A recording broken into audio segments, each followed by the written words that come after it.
Welcome back to the Mina Kimes Show, featuring Lenny, the only NFL podcaster. One of the hosts thinks Saquon Barkley should reset the market for players with dog-related names. That's Lenny. I'm Mina Kimes. And ahead of the best weekend in the NFL, championship weekend, I am joined, as I often am, by the one, the only Ben Solak. Welcome back to the show. I thought it was going to be should start a pet store related brand, the Saquon Barkley bites He of, should. right. Like the whole like Uber Eats thing where it's like, oh, the names are there to make you eat whatever. Saquon Barkley, that's there for the dogs, right? To watch the commercials when football's on. I don't know why he's not monetizing that. We're going to talk about Saquon Barkley a great deal because we're going to talk about the Eagles and the Commanders. We're going to talk about the Bills and the Chiefs. But first, there is more NFL coaching news. I did want to get your thoughts on two pieces of it. The big one is that the New York Jets have hired Aaron Glenn, the Lions defensive coordinator, as their head coach. I'll be quick on this, Ben. As always, my listeners would probably hate this because I'm like, I don't know who's going to be a good head coach. Okay, there's no way of knowing. Two things, though, I love about this for the Jets with Aaron Glenn. One, everyone who I've ever met in and around the NFL, players, coaches, and you can speak to this, you just did a story on him, executives would run through a wall for this man. Mm-hmm. So as far as like the leadership culture side, whatever. Two, I really believe what we saw from the Lions defense in the second half of the season. Obviously, they hit a wall in the playoffs. But as they continue to shed player after player and still played, not just at a high level, but with such incredible effort, that has to be not only a testament to him and his ability, but also to me, Ben, it stands in very stark contrast to what we saw in the second half of the season from the New York Jets. So I think those are a couple things that are unambiguously in his favor and that make me optimistic about this hire. Yeah, Glenn has a great quote. He was on the Pivot with Brian Clark and those boys a couple years ago, and he was talking. Interview, by the way. Yeah, and he said, there's three ways we measure effort on film, right? It's burst, speed, and finish. He said, right, you're explosive to it, you got to run to it, and then you got to finish through it. He said, if I don't see one of the three, you went against our standard. If I don't see all three, like if I see 0 for 3, you're a traitor. Go play for another team. Like that's the sort of intensity. He said it like 4 times. He said, you're a traitor. Go play for another team.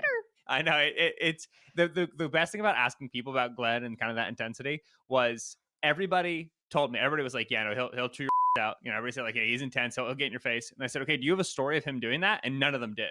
Like they all know he'll do it and he has done it, but it doesn't live with any of them, right? It's not like, oh, that's my lived experience of Glenn. It's something else. It's some positive thing, whatever. I think he's an unbelievable culture guy. And I think he has been for a while. Like he was getting interviews, remember, in 22 before the Lions defense was good, right? Like they just got good this year. He was getting interviews 2 years ago and they were still really rough just because of the sort of guy that he is in the locker room. So I think he's going to be great for the Jets culture wise. I think he walks the walk on like, I changed my scheme, my personnel. You've seen him do that in Detroit. So he checks a lot of the boxes. Also, there's no way of knowing who's going to be a head coach. So I'm happy he checks the boxes. I think it's a good hire. And he's clearly stoked for New York stoked for him. Best of luck moving forward, man. You guys check out Ben's piece on Aaron Glenn on ESPN.com right now. I love that story about how everyone said he would like chew you out, but didn't have like that reminds me of the most feared and loved teachers from high school, where like they didn't have to yell because you knew if it did, it would be the worst thing in the world. Yeah. Of course, the Jets, obviously, the offensive coordinator hire is going to be massive, but even more massive is what they're actually going to do at quarterback. So it's in some ways.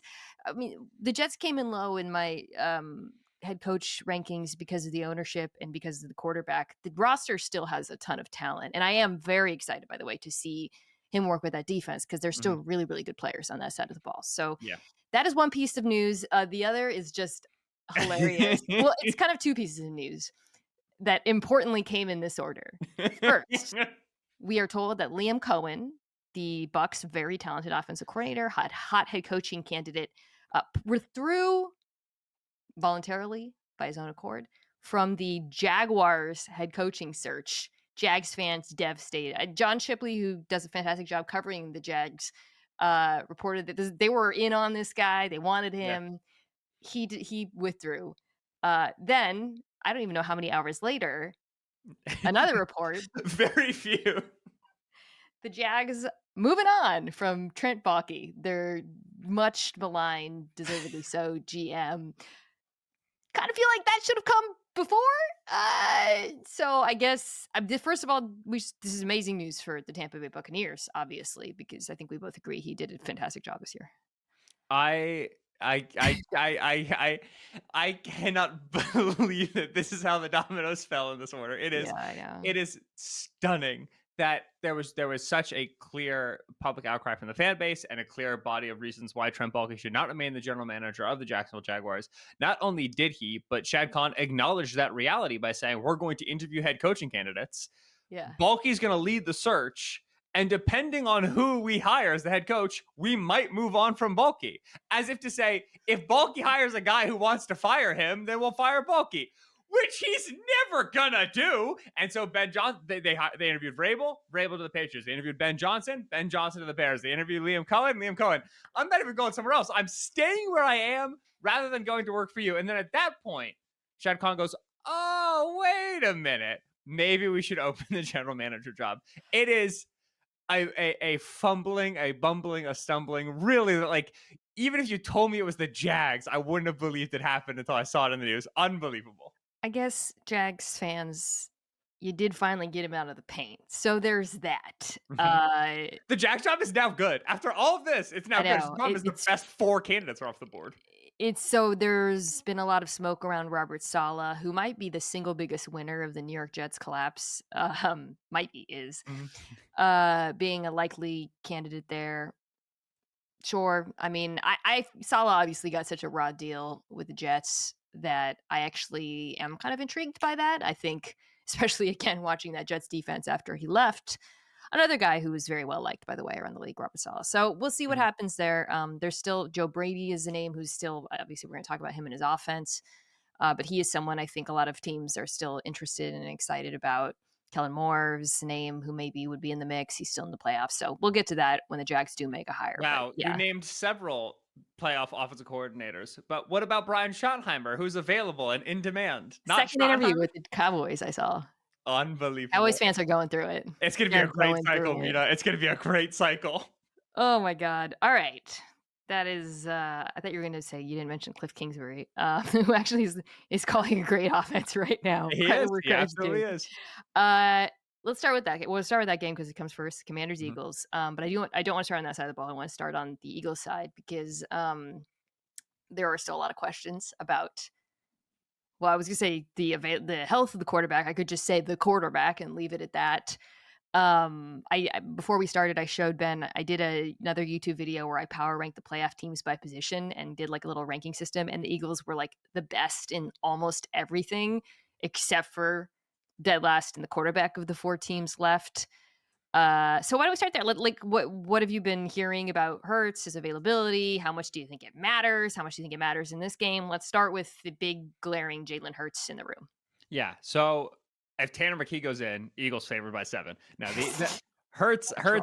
Hurts was active. He was active in practice. He was made available to the media midweek, which kind of indicates, hey, like this guy's going to be available to play. He obviously went in after the knee injury, and so to some degree, it's expected that he's healthy enough to play on it. I imagine it's going to be a brace situation. It's going to be a painkiller situation, which is often the reality of January football, right? Like a lot of guys think about like Frank Ragnow last year. This was a big thing. Frank Ragnow was playing just like on no ligaments, right? It's kind of like if that's the sort of season you have, sort of season you have. So I imagine he'll be to some degree banged up. Now, Hurts is a mobile quarterback. He's banged up. How's this going to affect his game? Well, if you watched Hurts run, and in the playoffs, there've been a couple of like explosive runs that he had the big long run of the Rams, longest run of his Yeah. career. But in general, Hurts is not the sort of guy who outspeeds you, right? They win it by design. He's got some bulk to him. He's got some size to him, so he can break a tackle if that's Yeah. what's necessary, and he can get around the corner certainly. But it's not like like Hurts came in as a mobile quarterback, but he's not one of the best athletes among the mobile quarterbacks, and so I don't think it's too much of a drain. The Eagles are still going to use the quarterback run game. They're still going to use the tush push game. The Hurtsian elephant in the room is the fact that we just don't throw the football in Philadelphia anymore, right? 65 yards. Yeah, they just did. It's 131 total passing yards against Green Bay, and then 128 against the Rams, right? And then with 7 sacks taken, right, you end up with 65 net passing yards. There's there's two sides to this coin, and they've both been true for years. It's just the side that we talk about is whatever side is up at the time. In 2022, the Eagles made a beautiful long postseason run. Jalen Hurts throwing for tons of successful passes. He had one of the best games of a Super Bowl losing quarterback in history, whatever. Like, there were moments where he had a highly explosive passing game. And then there were moments this year we had highly explosive passing game, right? You have 264 yards against the Browns, 300 yards against the Saints, right? The Steelers game, he threw for 290. Like, that has happened. AJ Brown is a great downfield receiver. So is Devontae Smith. He's gotten more accurate over the course of his career. Like, that's real. Also during 22, they had a game against the Colts where they were like down 8 in the fourth quarter and they were still running the ball. Like, the Eagles have shown you for years, for a long, long time, that they prefer to be extremely run heavy with Jalen Hurts in the game. They do that on 3rd and longs. They do that in 2-minute drills. They do that in 4-minute drills down in the fourth quarter. Like, the Eagles, with Jalen Hurts as their quarterback, under Shane Steichen, under Brian Johnson, under Kellen Moore, for the entire time Nick Sirianni's been working with this guy, do not give him as much of a volume passing game, as many opportunities to throw the ball in, as many of complex concepts with full field reads, with downfield routes. They just have never given him as large of a menu as you would expect for a playoff quarterback or a second contract quarterback. It's never been the case when their offense has been good, bad, or somewhere in the middle. And so right now, the side of the coin facing up is the Jalen Hurts doesn't throw the ball coin. They haven't needed him to. They have Saquon Barkley. They have this offensive line. It's pretty sick. If they get to a game where it's punch for punch and they're trailing the Commanders in the second half, I promise you they're going to throw it more. And it's going to go to some degree well, because Jalen's done it before, and AJ's before, and Devontae's before. It's just there's a lot more uncertainty because we haven't seen it recently. Yeah. It was interesting going back and looking at their two matchups this year, particularly the latest one, right? Week 16, because Hurts got injured in that game pretty early. And but like early in the game, Barkley was running at will. Actually, the big run, I think, was maybe in the beginning of the third quarter. It was the big counter run for the touchdown. Yeah. That was third. But Hurts goes out and the Commanders just start loading the box, and they were able to bottle up the run to a decent extent after. And they said, Kenny Pickett beat us with her arm. And at some points he kind of did. It was a weird, he had the field goal drive in the fourth quarter. We take the lead. A couple of decent drives. He was able to, but the Commanders completely sold out against the run. The Commanders, who have a run defense that's 26 in DVOA, allows significant yards before contact. Obviously, the Eagles are probably top of the league at yards before contact as well. They're bad against all kinds of runs. One thing I mentioned in the last round, because it felt relevant to the Lions and proved to be so, they cannot stop outside zone. Runs outside the tackles, really big problem for this Commanders defense, dead last. And I would not be surprised if the Eagles have some success. But I think I just want to go back to what I was saying about the last time they played, because, if you're Dan Quinn, you absolutely sell out against the run in this, right? So I guess my question for you is, if they do sell out, especially even if Jalen Hurts was healthy, just the way he's been playing, the disconnect between him and AJ Brown at the moment, you dare them to beat you. Yeah. So I guess the question is, one, can you still run the ball well, even if they completely sell out to stop it? And two, can your quarterback make those, 4 to 5 throws he needs to keep the chains moving? Yeah. So it's important to define run the ball well, right? Because when you get loaded boxes, get 8 in the box, you get full fits, it becomes harder to run the ball well as coaches want to run the ball, which is we consistently we get 4 to 5 yards. Occasionally we get chunk gains, right? We are staying ahead of the sticks. We are keeping our offense on schedule. That's why coaches try to run the ball. When they're loaded in the box, there's a lot more tackles out on your line of scrimmage, 0 yards, 1 yards. One thing you see, especially with Saquon Barkley and the elite backs, is that, okay, you're loading against the run. That means you're playing single high, right? You're playing with one safety fitting off the roof. If I can get to the second level, right, ding, ding, ding, ding, ding, ding, ding, ding, as we've right? seen often with Saquon Barkley. In the first game against the Commanders on Thursday Night Football, you saw that Saquon Barkley had 2 game-sealing touchdowns on big explosive runs where the Commanders were gapped out in the box. We have a guy for every spot, but then all of a sudden, you lose on a double team. You get a good Mekhi Becton. Somebody's eyes are wrong. And then it's Saquon untouched into the second level against Percy Butler in space, Jeremy Chin in space. Again, ding, ding, ding, ding, ding. Like, this is house call for Philadelphia. So one, you can still run it, because when you pop one, it doesn't go for 15, 20 because Saquon gets chased into the sideline and pursued and dragged down. No, it goes for 70, 80. So that's still available to you. To the second half of the question, can Jalen be good enough in the passing game? Absolutely. Because when the Eagles rely on their passing game, when the Eagles say, all right, you're gapped out, we're going to beat you in the passing game, they don't do it with 7 pass attempts, working their way down the field, middle of the field, progression read. They go, okay, well, it's AJ one-on-one. And we Right. think we can throw So that, and we can throw Devontae in a curl a couple times, and eventually we're just going to pop a big one on you that way as well. I'm glad you brought that up. First of all, about the explosive runs against those 8-man boxes, it is remarkable how often Mekhi Becton is the key blocker on those. I was looking back at, I was watching some of Mhm. Saquon's 20 miles per hour run, including, by the way, the counter run I alluded to this game. It's Becton who has the massive block. Yeah. So many of Gapped those out is big gapped out runs. until the guard is 360. Once the guard's 360, all of a sudden the chalkboard don't look as good anymore, does it? Huge issue for and they tried everything, but they ran a bunch of different stuff against. I talked about outside zone, but they ran if that was counter. They killed them with duo, split flow, all of it, which is the Eagles have run a pretty diverse run game. Mhm. Back to the passing game though. You mentioned something that I think is important, which is the AJ Brown aspect. Like part of the reason Jalen Hurts' yardage was so low in the last game is AJ Brown dropped a ball he just never drops. I am willing to bet that doesn't happen again. No snow Like this time, God willing. Yeah. I mean, Brown, oh my gosh, in the last I saw this somewhere, in the last 2 so he has caught just 2 passes, uh, for 15 yards in the like, the I don't think that's gonna happen again. Like, I Mhm. think, even if Hurts has been up and down, and there are things I think that the Commanders can do to really mess with him that I'll get to in a second, I just am not going to bet against if they play single high, I am not going to bet against AJ Brown being more productive than he has the last 2 games. I mean, a couple notes on the Commanders, like they really struggle. I mean, there's a lot of things. In breaking routes, slants, posts, crossers, digs, allowing the third most EPA per play in Mhm. football. So I know AJ Brown, we think about the go balls, but there will be opportunities for Hurts to hit him on slants, crossers, and I think that's going to be sort of a key, I guess, catalyst for whether or not this passing attack looks better than it has the last couple of weeks. Yeah, AJ Brown in the last 2 games, he had 2 catches for 14 yards and then 1 catch for 10 yard against the Packers. Before that, not including the Cowboys game, the end of the season, the Eagles won this game 41-7, backups or whatever. His worst performance, 4 catches for 43 yards, then 5 catches for 66, 5 for 65, right? Like it we've seen the absolute ceiling of AJ Brown. Or we've seen the absolute floor of AJ Brown. This is the cellar, man. This is the basement. Yeah. Like it is very unlikely, independent of any narratives and books read on the sideline and who the opponent is. It's just extremely unlikely. The opponent matters. So let's Yeah. talk about, I mean, these corners. Come on. Like Yeah. AJ.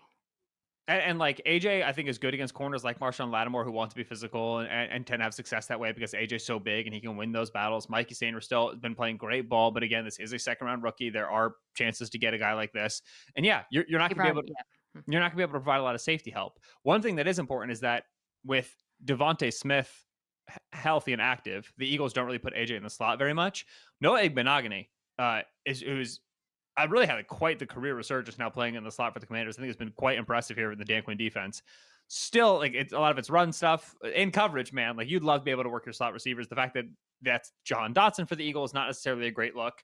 I wouldn't be surprised if this is a big Goddard game. Whenever Yeah. the Eagles play a team that very heavily indexes to the run, they'll lean on some RPOs to get Goddard out into the flat quickly, out to the sideline quickly. They'll bring him across the formation late and then try to get him yards after the catch. So I wouldn't be surprised for a couple of big ones there. But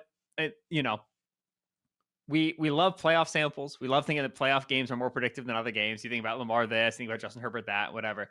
The AJ Brown Hurts passing game thing concerns me a lot less than I think other spots do, just because they've done it before. They'll probably do it again if they need to. They're two talented players, and AJ's elite. So like you trust those guys to come home when you need them.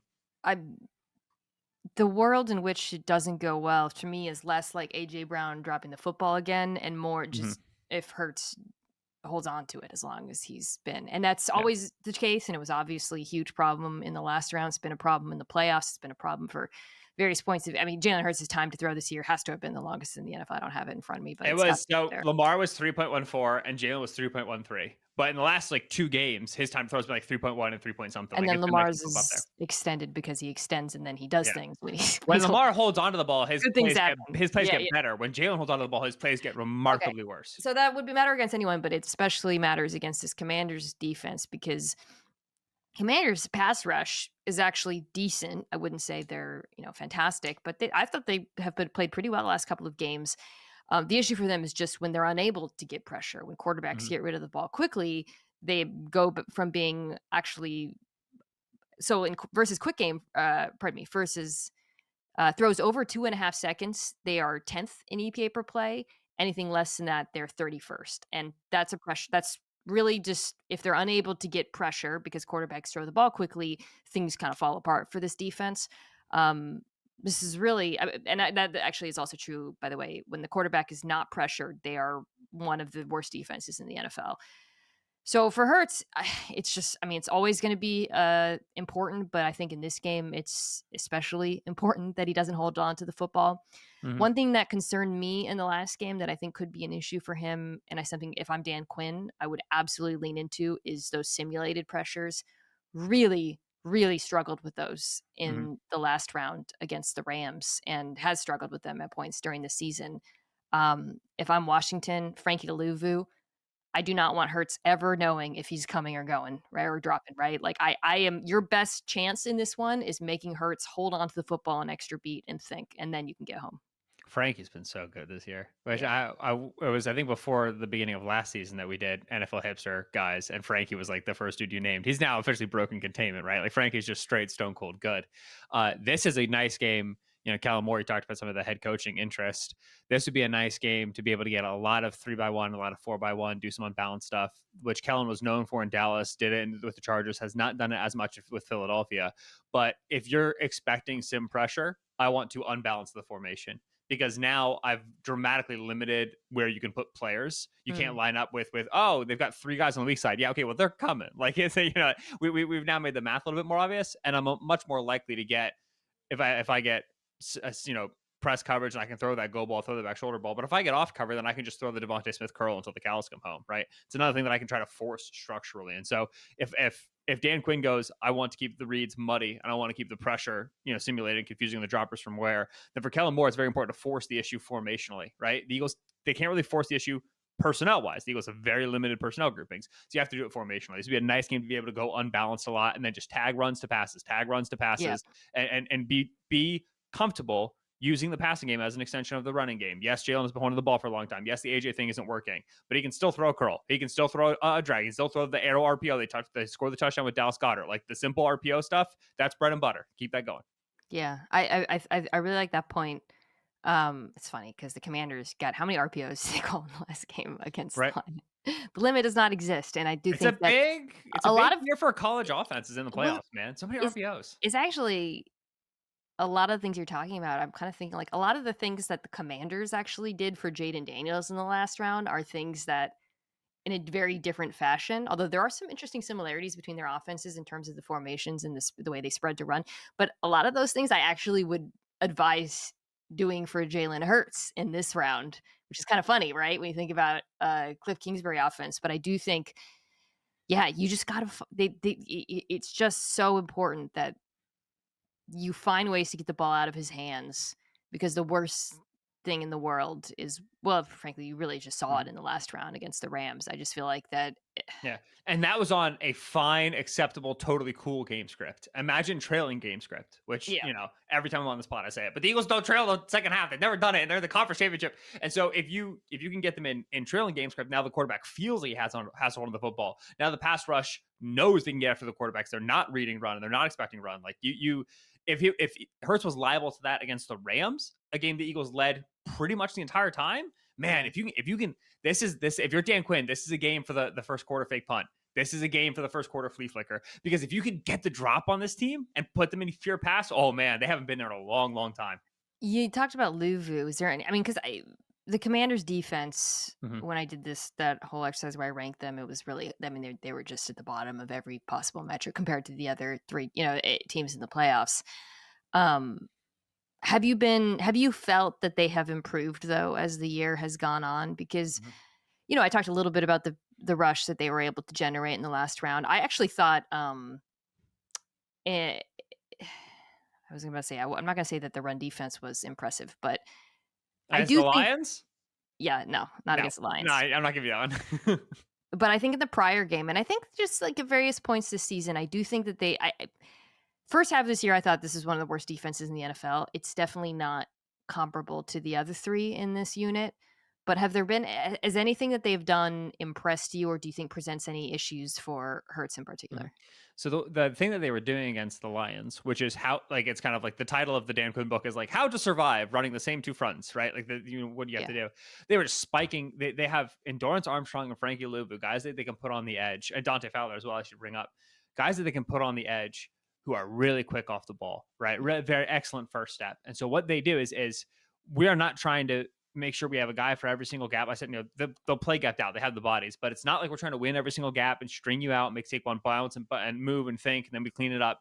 No, we're gonna spike and end inside right now, and we're just gonna, throw a little chaos into the room, right? We're gonna break some stuff. If we can penetrate here, then your puller can't get around with the correct timing, and then Saquon's got to bounce a little bit, and then Jeremy Chin was 6'2", 210 is going to fly off the roof and make this tackle for us, moving at 4.4 speed, right? It's a little bit just so and invite chaos in the running game. That can be a good run defense. It can be. It's a total dice roll, right? Like you walk into a game and you get some of those penetration plays and you slip by Mekhi Becton and Cam Jurgens falls over, and then all of a sudden it's 3rd and Yeah. 11. And that's all you're fighting for if you're Dan Quinn. You're fighting for a 3rd and clear pass. You put Frankie on one side, Dante on the other side, Armstrong in the middle. Everybody's in a 2-point stance.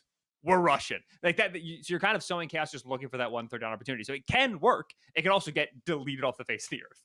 Yeah. That was kind of going back and yeah. So they did not have any success against the ground against Detroit. Detroit was running at will on them, just getting Right. Ben Johnson really did a very nice bodied. job finding the solutions, right? They were doing all that like Yeah. goofy stuff off the tight end, and then all of a sudden he's throwing like delayed stuff to Sam Laporta. He did a little David Montgomery to Amon-Ra St. Brown pitch. Like he found the changeups because he kind of saw, okay, this is how Dan Quinn's trying to solve the issue. Yeah. I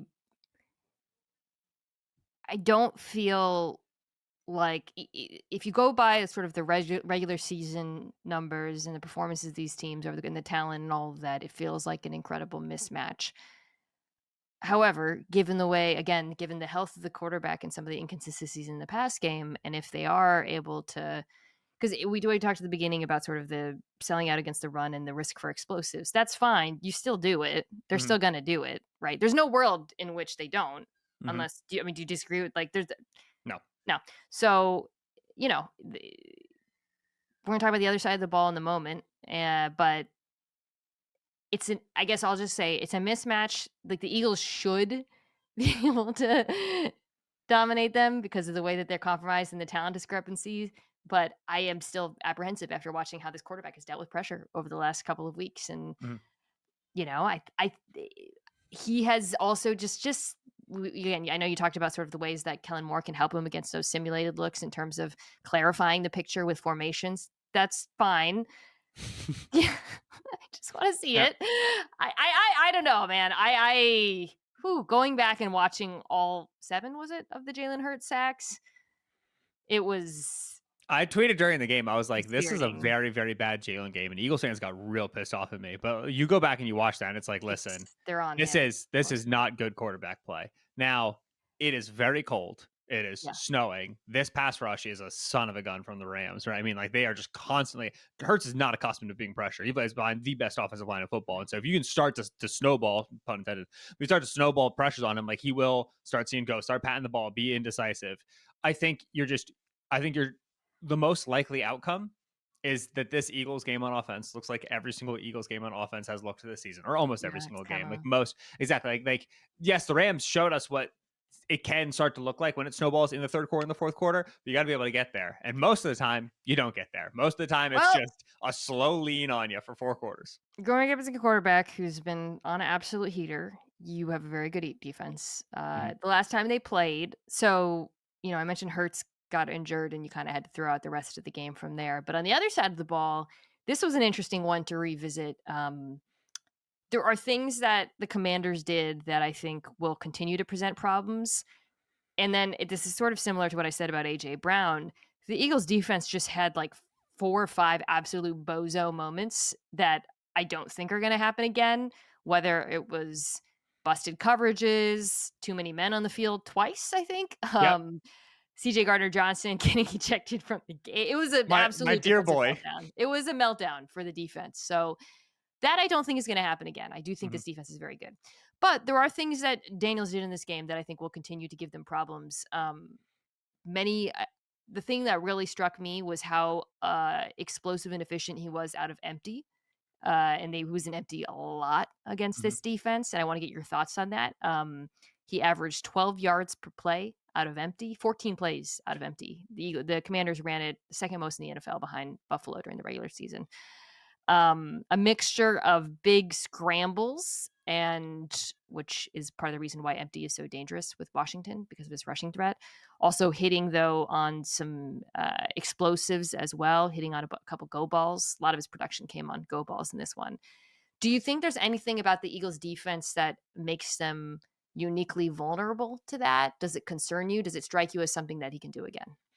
So I think the Eagles are weak out of empty in the same way every defense is weak out of empty.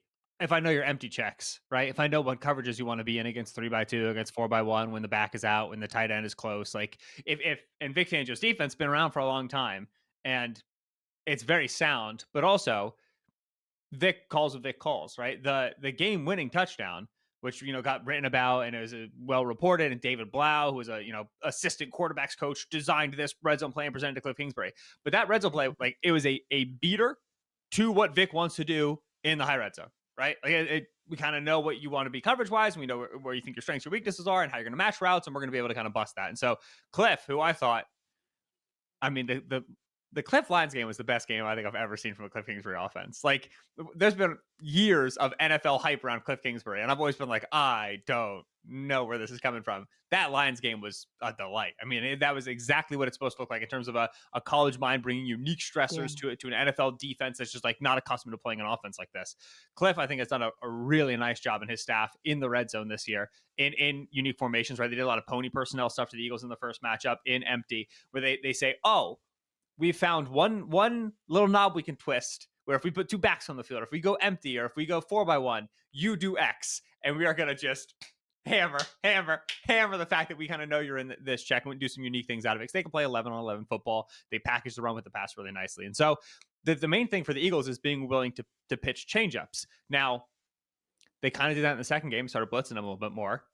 Not super great. Nakobe's out, so you're missing a linebacker, and so you don't really want to pitch as many changeups now with Yeah. a second level guy who's different. So that's the hard thing about playing a team for the third time, right? Is that they get to know your DNA a little bit. I think that if I had to pick like a key matchup in this one, whether it'll go differently for them, for the Eagles, well, aside from the key matchup between CJ Gardner Johnson and the Goblin Mask, telling him to get kicked out of the game, Jalen Carter against, I guess, Trent Scott is playing in for Sam Cosmi, who unfortunately the Commander's starting guard tore his ACL after the season. Massive.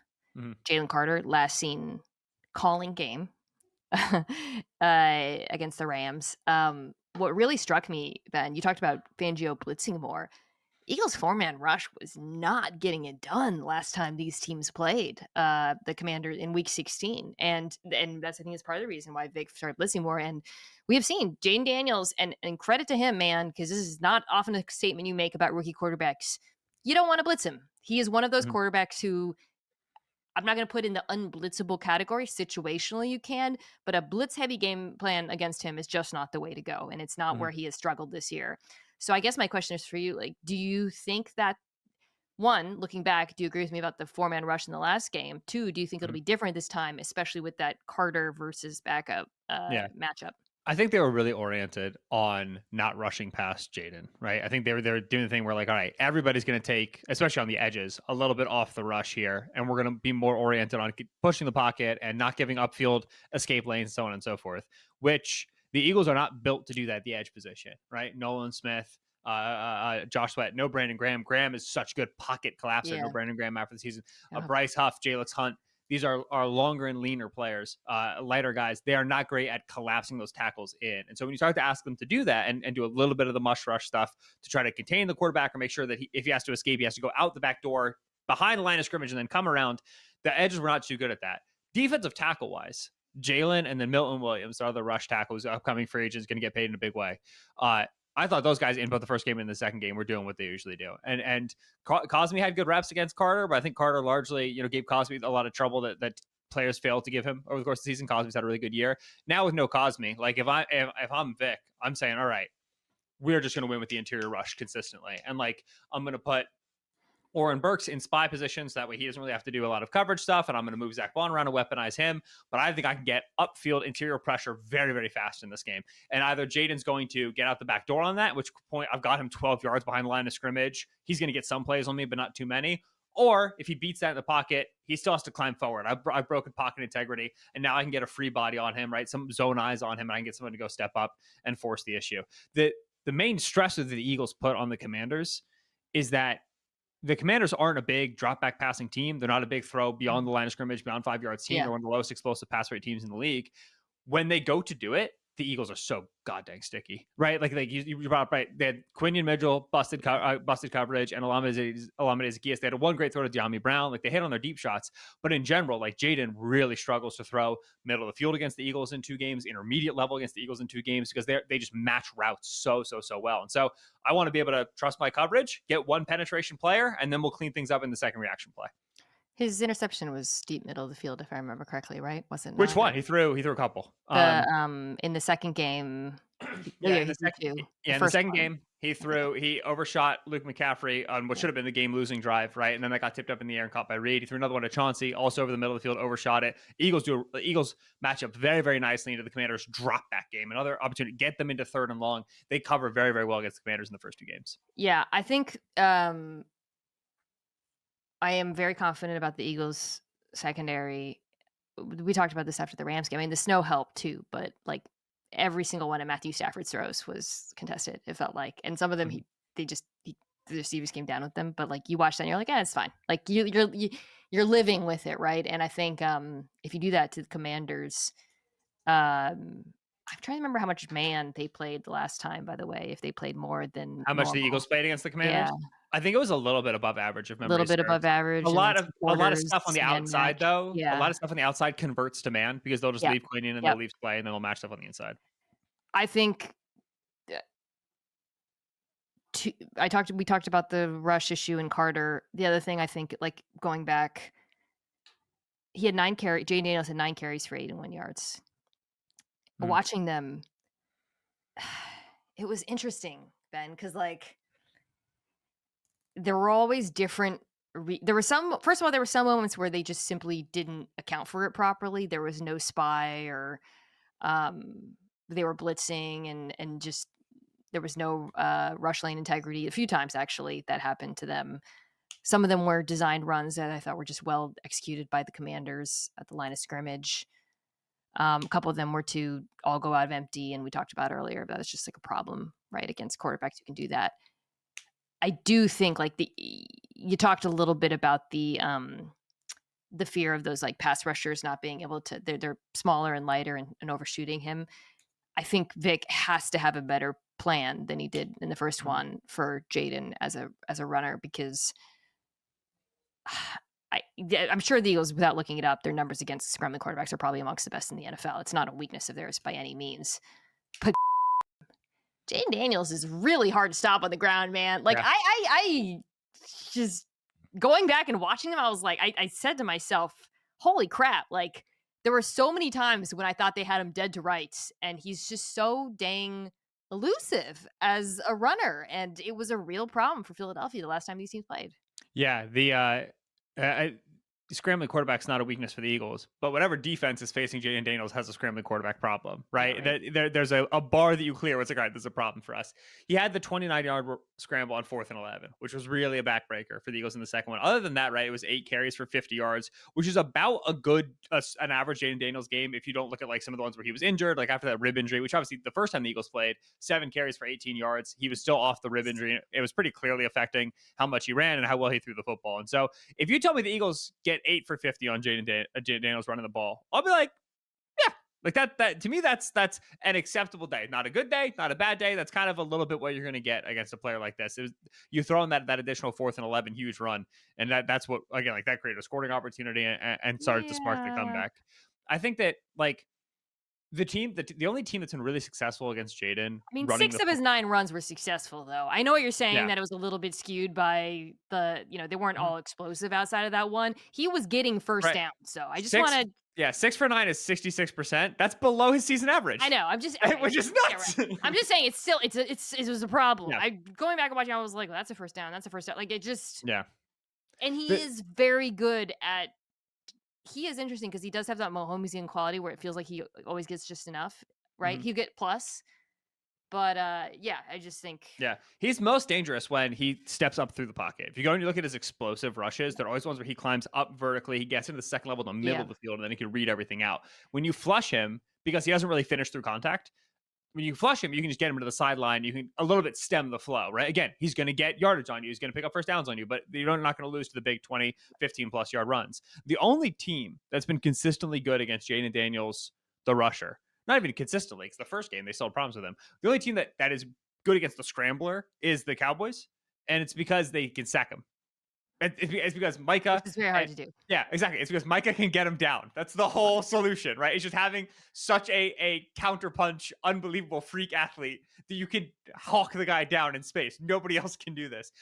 Nolan Smith is occasionally that guy. He's a great athlete. He doesn't have the same tackle radius and bring down ability. Sweat does not have that sort of a speed, right? Even N'Kobe Dean, like N'Kobe had a nice rep against Jaden in the first game, kind of mirroring him in space, but he doesn't have length. And so if Jaden gets the corner on him, he gets around him.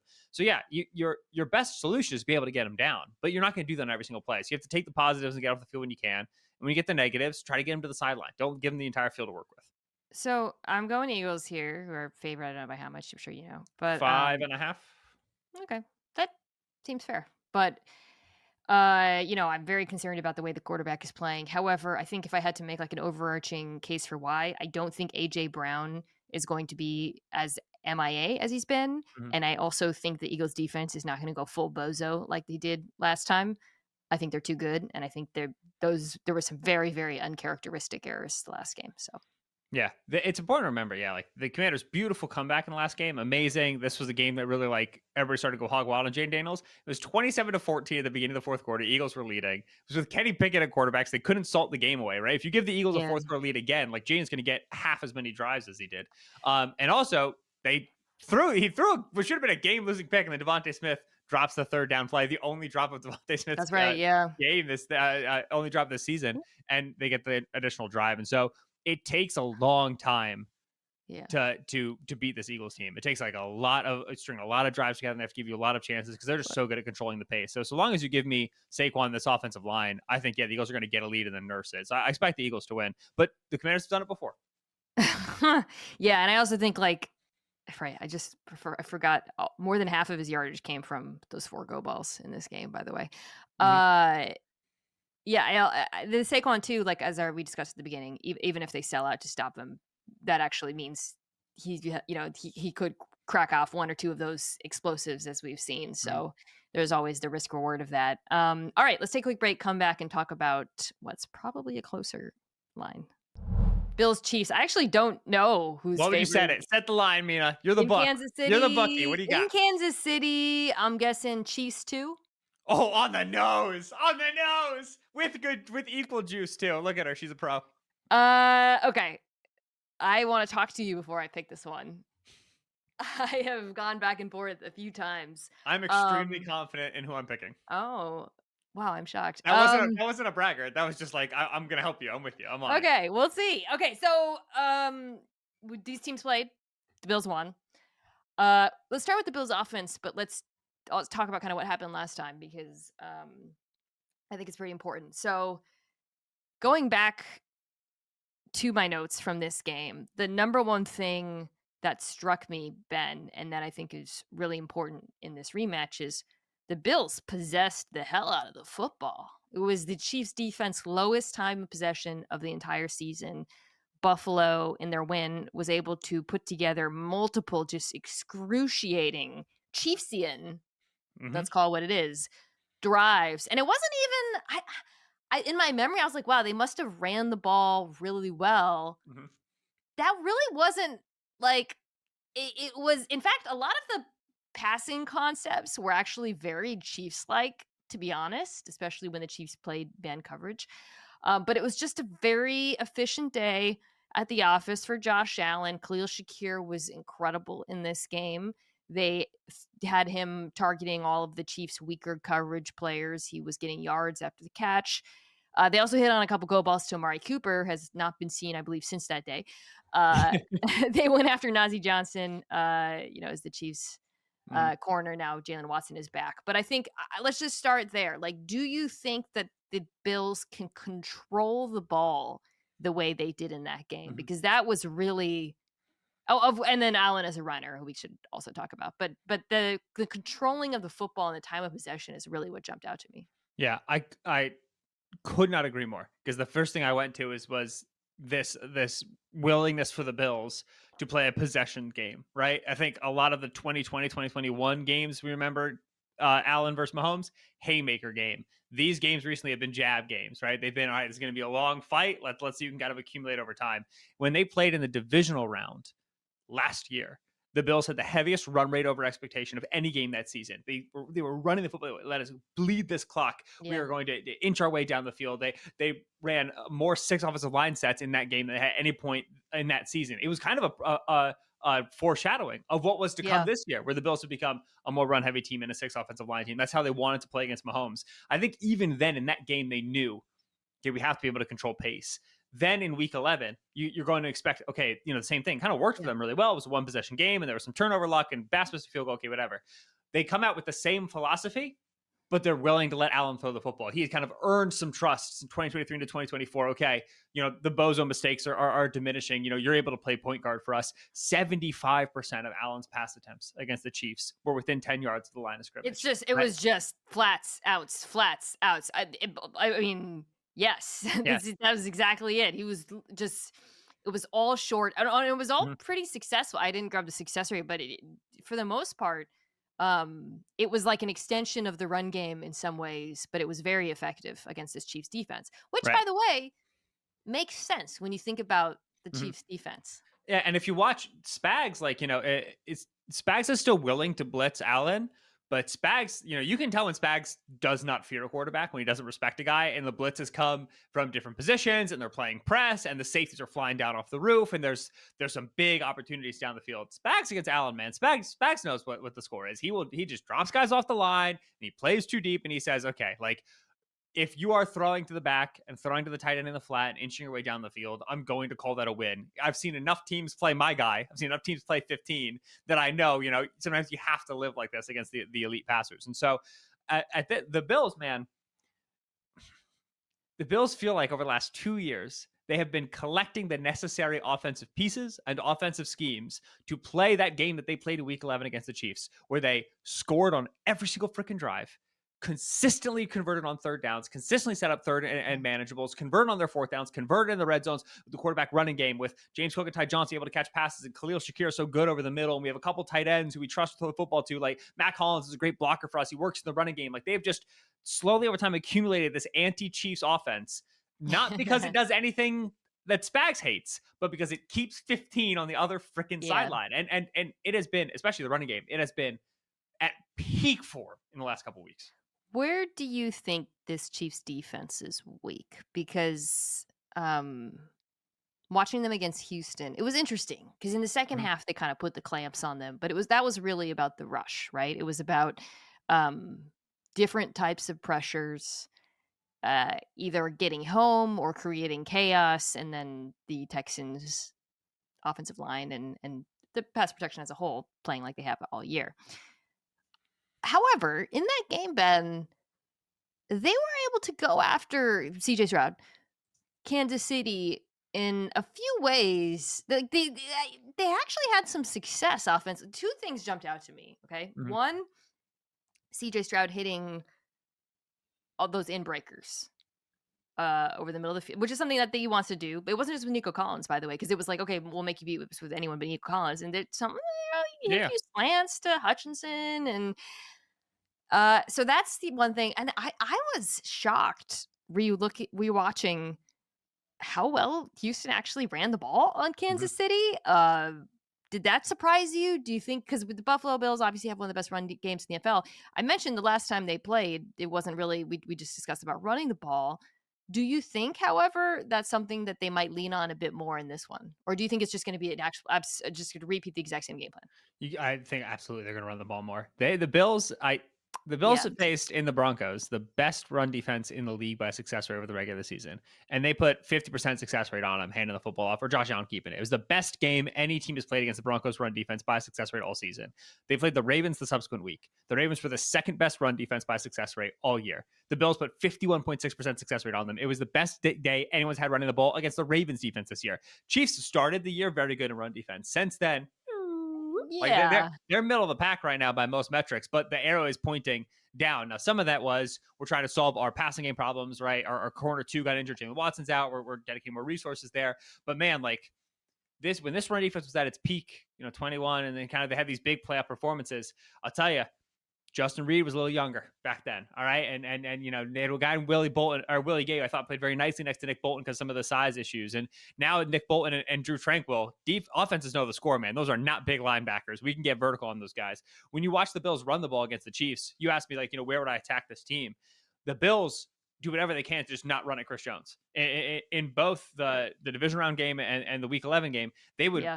flip the call at the line and flip the position of the back to just take a run that was going to where Chris Jones lined up to, just go away from him, right? We just think over time we're going to beat Mike Pennell, we're going to beat Felix Anudike-Uzomah. Like they're going to have a couple splash plays. Tranquil's going to shoot a gap. You're going to get us down. We think Josh will get us out of that second and long, and then bang, we're right back to it. So to me, yeah, there's going to be a run heavy game. The run game has been the story of the Bills' playoff push this far. Yeah, I agree. It was like I said, it was interesting going back and seeing how they didn't. In my memory, when I'm thinking like, wow, they possessed the ball a long time, they must have ran it a lot, and then I was like, oh no, it was really much more, but like those quick passes outside. But watching the Chiefs defense last week, watching the Bills offense last week, I'm thinking that I would not be surprised if Yeah. they lean into that identity and just generally, I feel, and I guess it shouldn't be surprising because they won the first time these teams played. But I actually just think this Bills offense matches up pretty well with Kansas City, right? Because the Chiefs, or the Texans rather, in some ways were a horrible matchup because you have an offensive line that can't sort pressure, quarterback who's been fooled, so it falls upon both of them, a scheme that's not adjusting for it. You have one elite wide receiver.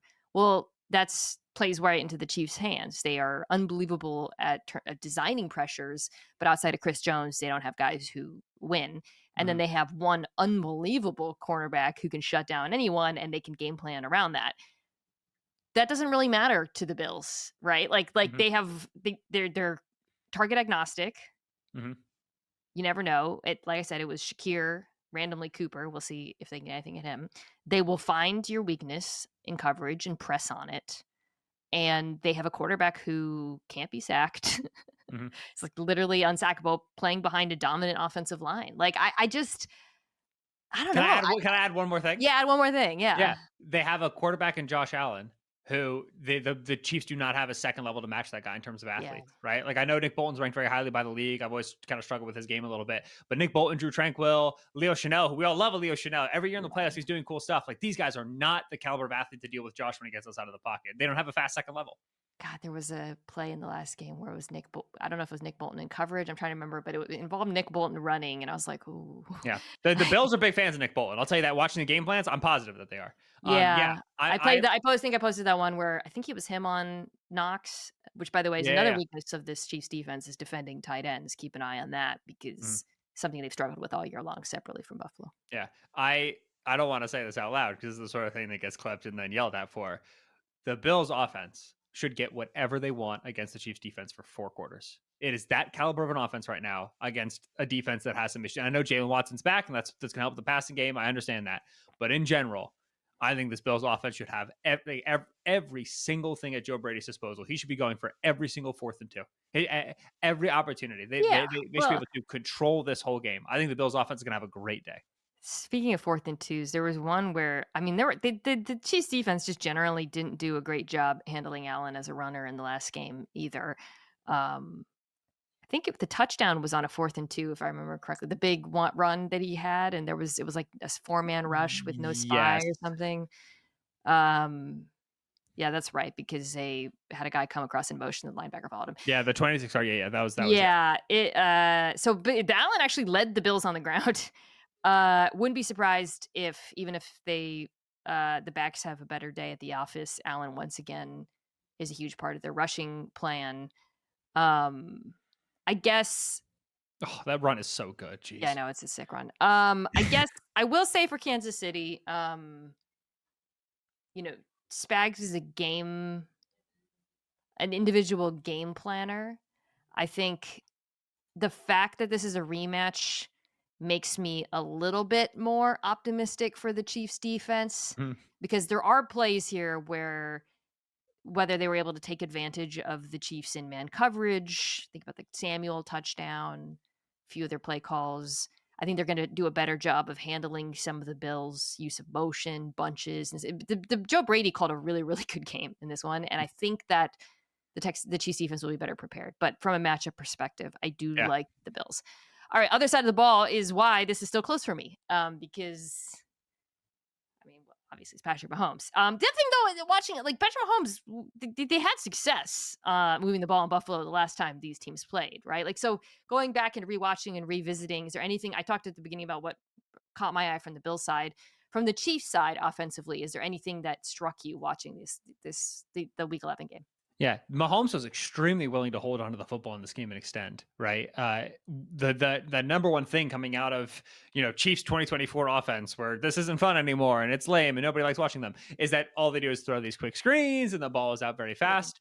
And Mahomes it has kind of reached that elite stage in his career where he needs to turn something back on. He kind of just flips the switch and he does. He just went right back into like mega creation mode very quickly. 70% of his pass attempts in this game came over 2.5 seconds. Is one of the highest games over the course of the season for him. You saw him turn down open underneath stuff that he was taking against the Broncos and the Chargers, like good opponents. You turn that down, just check the opportunity to throw down the field a little bit to see if they could get a vertical stretch, see if they could get a big play. And I think the reason for that is because he's just a lot more likely to run against some of these playoff opponents, some of these elite opponents. He knows that the legs can be his check down. And then you find you can turn down the early underneath stuff because you can go find the late underneath stuff.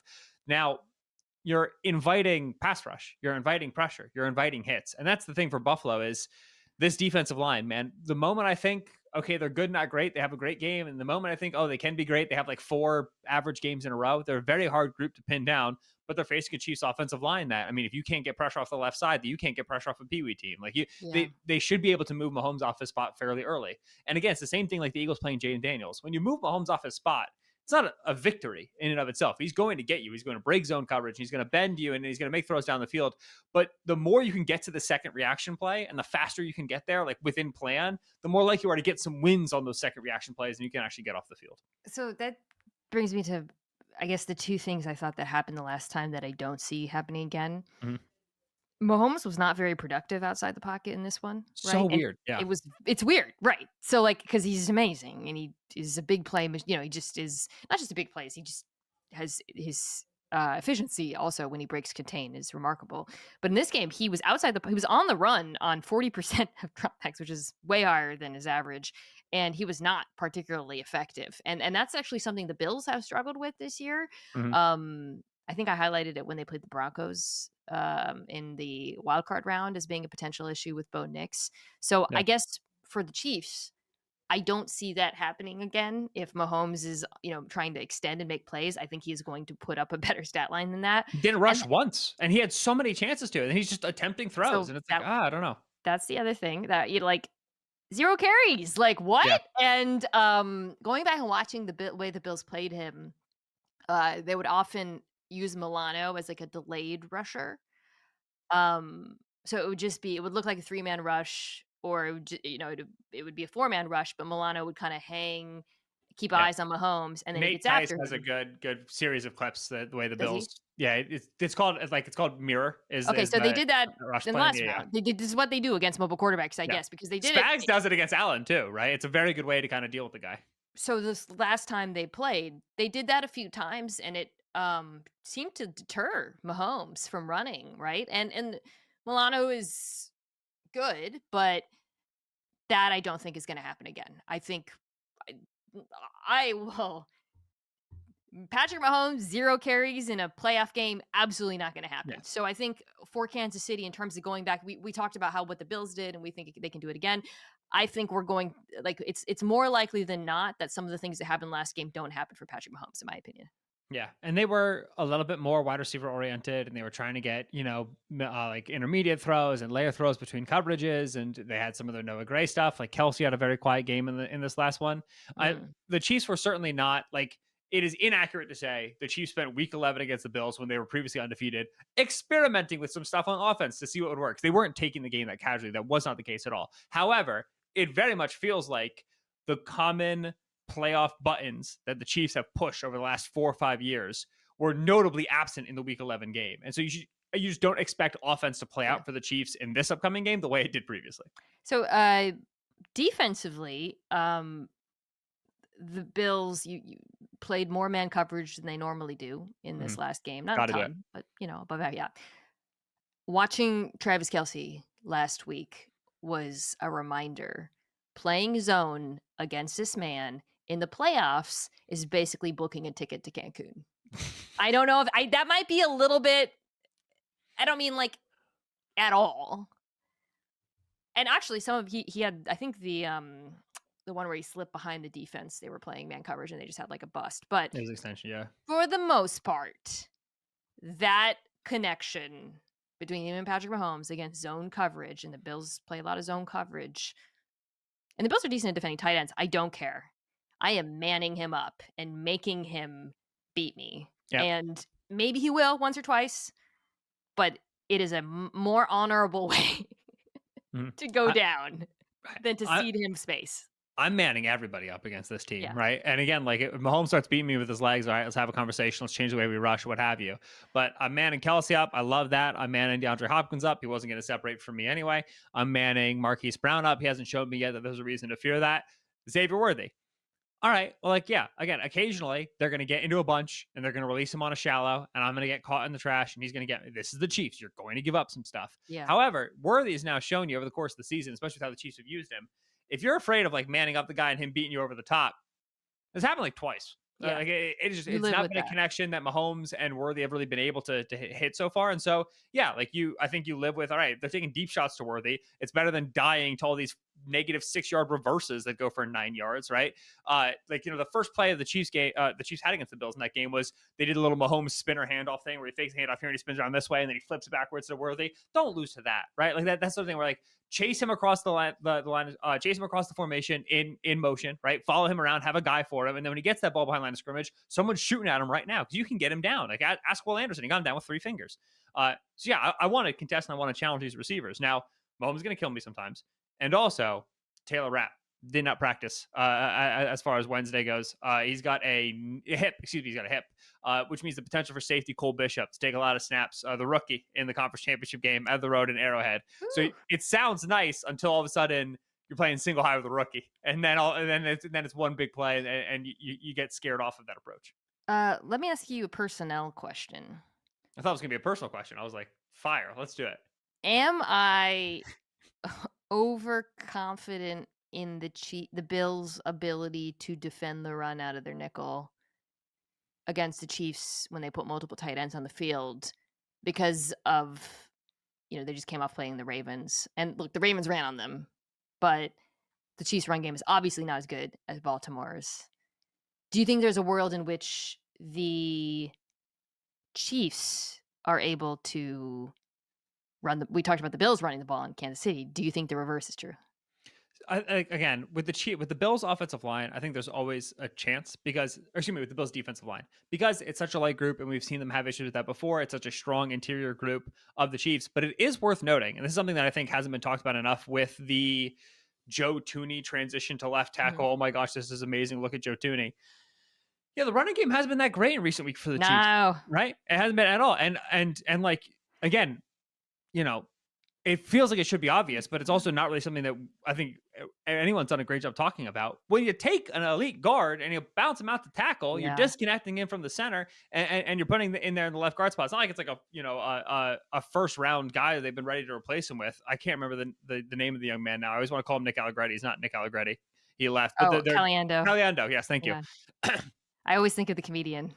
Yeah, so Everything you put Caliendo there, and it's like, okay, a lot of how the Chiefs designed the running game was predicated on the idea that left guard, center, right guard was elite, elite, elite. And now like on some of the polls and some of the doubles, they don't work the way that they used to. And so to me, like I trust the Chiefs offense, Chiefs running game remarkably less than I used to. And it is admittedly small sample, but remarkably less than I used to because they displaced a very important player from that guard spot. I they had a little more success running the ball against Houston. Kareem Hunt had more success than I expected, but by and large, I do agree. Mhm. Um, Their average rush success rate on the season is about 44%. They have not had a game above average rush success rate since week 14, which was the game that they played against the Texans, Chargers. it wasn't above average? Texans was just below. So it was at 42.9%, average is 43.6% in terms of I see success the rate. Pacheco Yeah. runs were dragging him down because Yeah. Hunt And that's the had other thing is, yeah, Pacheco's not been, he's I not think, himself, great coming yeah. back from injury, right? Whatever. But yeah, the Chiefs run game, which again, we talked Yeah. about possessions and ball control and managing the clock. Chiefs run game ain't as trustworthy as it used to be. So funny, like, I think both of these teams have evolved so much since the 13-second game. Yeah. Sorry, Bills fans, to bring that up, and it is like who can play ball control football? Which play caller can draw, get 8 yards against man coverage, get free releases for their Yeah. slots. Like that's just and ultimately which quarterback can run in big moments because both of them can, Yeah. both of them will, I think. That's what makes it closer for me, to be honest, is I do, like I said, just to kind of put a button on this, I think that the Chiefs offense is going to have more success. I think Mahomes is going to hit on a couple of things that he wasn't able to do the last time around. Ultimately, I ended up leading Buffalo because of the 4 units. I found that I had the most confidence in the Bills offense. But it's really close for me. Mm-hmm. Not close for you, though. You were so confident. It's less that I'm like so confident I've got the right pick because it's Allen Mahomes. Like it's 50-50. It's that if I can't pick this Bills team against this Chiefs team, then I can never pick against the Chiefs at any point, right? Like the Bills match up very nicely into the Chiefs defense when they possess the football. And then with some of the concerns in the Chiefs offense, then the fact that again, like Chiefs pass catchers, I am amazed by the Travis Kelce performance. I am not banking that the 36-year-old tight end or 35-year-old tight end has another 100-yard receiving game in him. It's only been done 9 times in history. Don't say that. You literally are touching the third rail by saying Travis Kelce's not going to have it. If I can't pick this Bills team against this version of the Chiefs team, then I just don't know if you can ever pick anyone to beat the Chiefs. This is the thing about the Chiefs too. Like, okay, so I think I mentioned this when Dominique and I talked. I can't remember, but like going back and watching all their sacks of CJ Stroud, Chris Jones.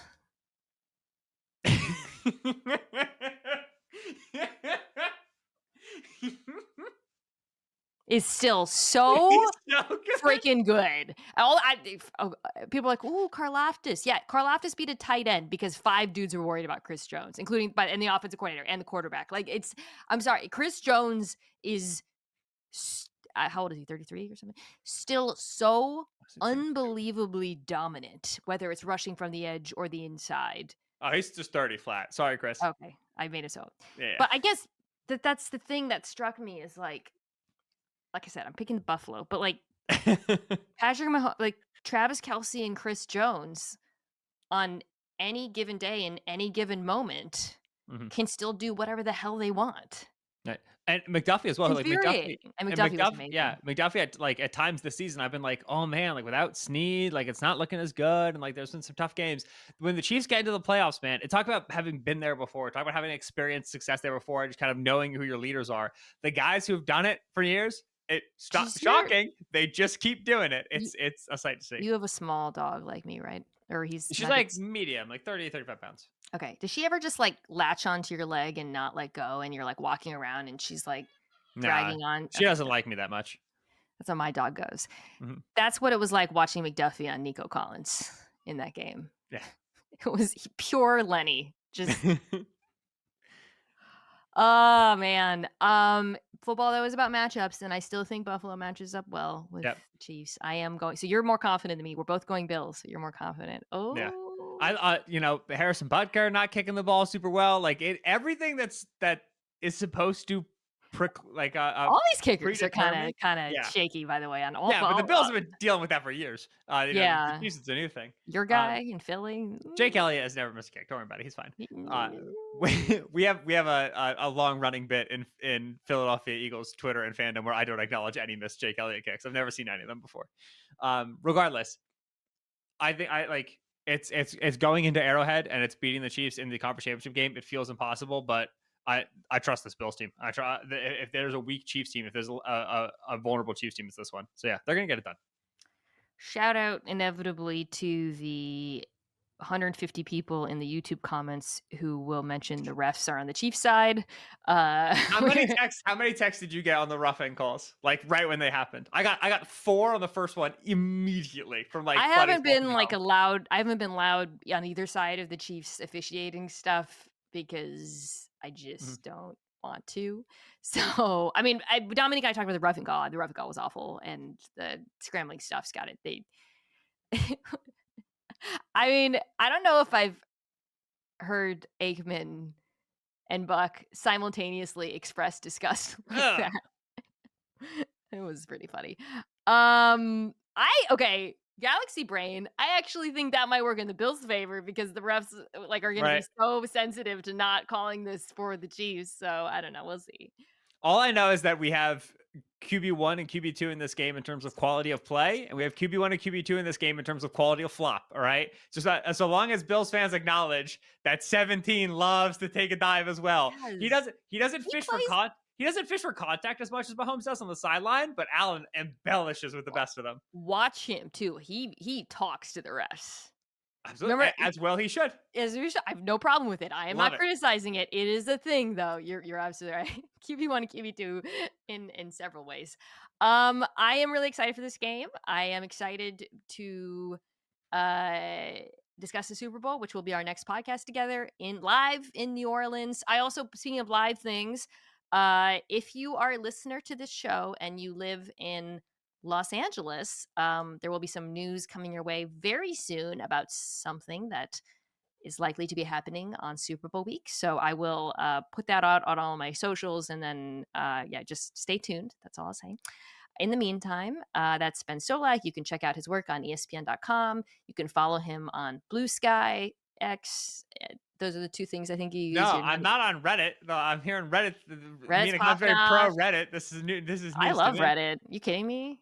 I'm a big Reddit person. I like Reddit when I have extremely highly specific problems, like I had with my Yes. recorder before this call, because I found the exact thread where someone had This that is the problem. This is number great. one purpose of Reddit is actually finding answers to your questions, Yes. household things, parent things. Also, reading insane fan theories on TV shows, which I will do. That is like Oh yeah. my late night activities. But that is it for today. Maybe I should start a subreddit. Thank you, as always, to the fine folks at Omaha Productions, Kirsten Sebecki, Anthony Jimenez, Owen Saylor, Jack Foster, Tucker Tashjian. You guys can check this out at youtube.com/@Mina Kimes, where there also is that power ranking. We didn't reveal the results, so you have to go to YouTube to watch that to see how it shook out. I think it actually reflects our conversation, though, pretty well. So check that out. Otherwise, I'll be back next week with Dominique.